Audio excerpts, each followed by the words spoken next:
ژنان نووکی هێرشی بناژۆخوازانی ئیسلامی هەروەک پێشبینی دەکرا بە دوای چوونە دەرەوەی سەربازانی ئامریکا و باقی هێزەکانی ناتۆ لە ئەفغانستان دەوڵەتی ئەم وڵاتە ڕووخا. ئەشرەف غەنی سەرۆکۆماری پێشوو هاوڕێیانی نزیکی لە کابۆل پێتەختی ئەفغانستان ڕایان کرد و هێزەکانی تاڵەبان چوونە ناو ئەرگی سەرۆکۆماری ئەم وڵاتە. بەم جۆرە بۆ جارێکی دیکە مێژووی پڕ لە هەوراز و نشیوی چەندەیەی ڕابردووی ئەفغانستان هەڵدرایەوە و دیسان کۆنەپەرستی تاڵەبان بەسەر وڵاتی ئەفغانستاندا زاڵ بوو. ئەگەرچی دوهاتی دەسەڵاتدارێتی تاڵەبان بەسەر ئەفغانستان بۆ گشت خەڵکی ئەم وڵاتە بەژانە، بەڵام ژنان یەکەمین قوربانیانی ئیمارەتی ئیسلامی ئەفغانستان دەبن. لە دەورەی پێشووی حکوومەتی تاڵەبان لە ماوەی 5 ساڵدا ژنان دژوارترین ڕۆژگاری خۆیان تەجروبە کردو. لە ئێستادا دەستکەوتەکانی دوودەیە چالاکی و خەباتیان بۆ جارێکی دیکە کەوتۆتە مەترسیەوە و خۆف و دڵە ڕاوکەی ژنانی ئەفغان سەردێری هەواڵی هەموو مێدیا گرنگەکانی جیهانە. بەڵام بێگومان تاڵەبان ناتوانێت بەو ئاسانیەی کە دەسەڵاتی لە چنگ دەوڵەتی گەندەڵ و دەستنیشاندەی ئامریکا دەرهێنا هەر بەو ئاسانیەش بەسەر خەڵکی ئەفغانستاندا حکوومەت بکات و دەستکەوتی کۆنەپەرستانەی خۆی بۆ ماوەیەکی زۆر بپارێزێ. ئەخلاق و کولتور و ئامانجی کۆنەپەرستانەی تاڵەبان پێناسەی کۆمەڵی ئەفغانستان نییە. وشیارێکی سیاسی و ئیرادەی خەباتکارانەی پێشڕەو کە بە تایبەت لە ناوجەماوەری ژنان و لە شارە گەورەکان پێکاتووە زۆر ناخایەنە کە خۆڕاگریەکی کۆمەڵایەتی بەهێز دەخڵقێنێت. ئەمڕۆ تونداژۆیانی ئیسلامی لە کۆماری ئیسلامیەوە تا ئیمارەتی ئیسلامی تاڵەبان لە ئەفغانستان، لە خلافەتی ئیسلامی عێراق و شامی پێشوو تا حەشتی شەعبی، لە ئەردوغانی تورکیەوە تا پاکستان شەڕێکی ئاشکرایان دژ بە ژنان ڕاگەیاندووە.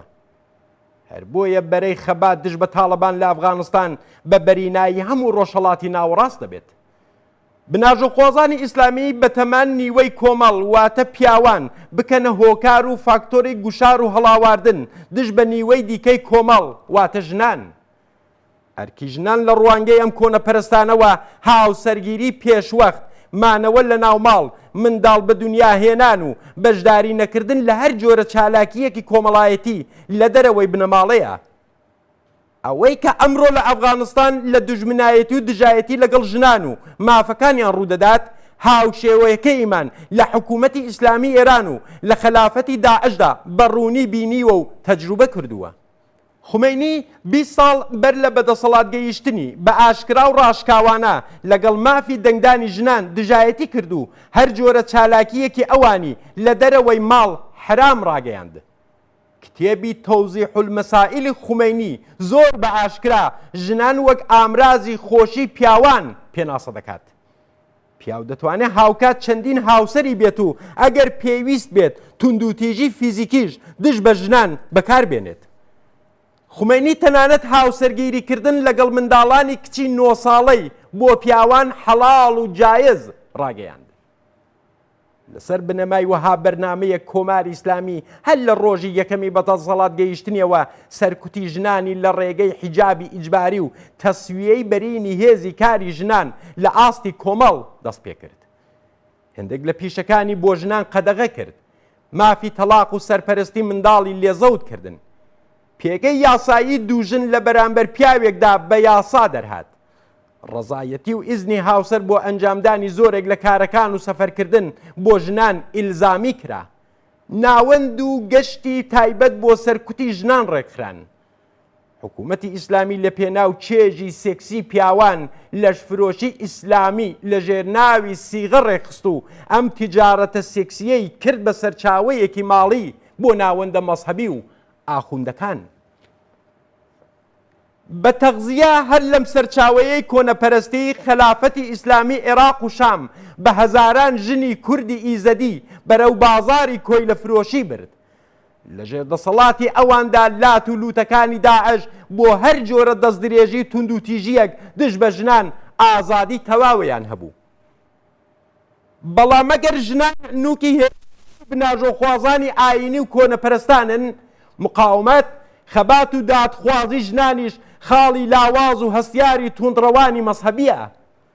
هەروەک چۆن خلافەتی کۆنەپەرستانەی داعش شکستی خوارد و ژنان لە کۆیلەتی سیکسی ئازاد بوون و زۆرێک لە ژنانی کوردی ئیزدی لە ئاستی جیهاندا گەلێک بەسەرهاتیان دەربارەی تێرۆر و دەستگای جەحەنەمی ئەمیران و جەنایەتکارانی داعش گێڕاوە، ئیمارەتی ئیسلامی تاڵبان و حکوومەتی ئیسلامی ئێرانیش دەڕوخێن و ژنان و پیاوانی ئازادی خواز و بەرابەری تەڵاب پێشڕەوان و پێشقەراوڵانی ئەم ئازادیە و بنیادنانی جیهانێکی ئینسانی و دموکراتیک دەبن.